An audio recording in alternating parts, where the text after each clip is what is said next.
Welcome to this video on scientific notation.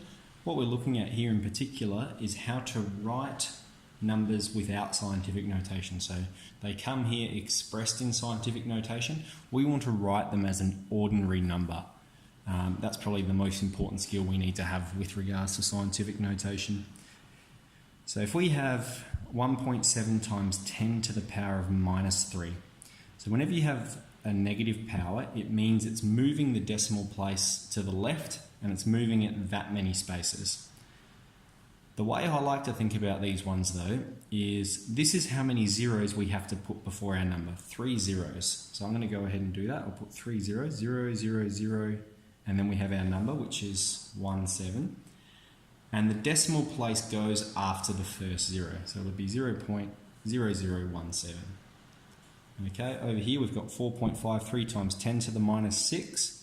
So again, we're going to have 6 zeros before our number. So I'll go 1, 2, 3, 4, 5, 6, and then our number, 453. And the decimal place goes after the first zero. So they're pretty easy. All right, you're just adding that many zeros and putting the decimal place after the first zero. The other way that we do it is when we're not multiplying by a negative power of 10, it's a positive power.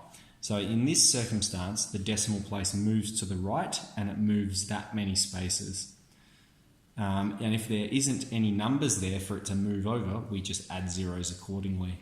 So if we have 2.41, it would go like this. It'd go, the decimal would jump 1 spot, 2 spots, okay, so it'll be here and it needs to jump a 3rd spot, so we're going to add a 0 there, so 2410, and we can see the decimal would have gone 1, 2, 3. The decimal would be here.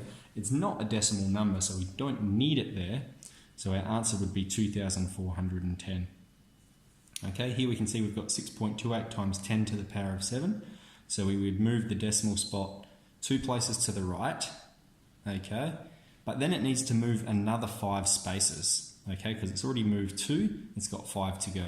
So that means we just need to add 5 zeros to this number. So it'll be 6, 2, 8, 1, 2, 3, 4, 5. So fairly simple like that.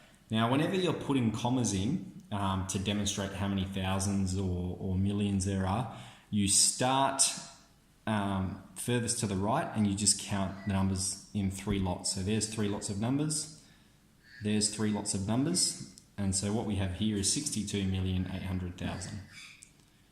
If we were to do it for this number, we'd go 1, 2, 3, the comma would be there, 2,410. So scientific notation should be pretty straightforward, just apply those skills that we've learnt there.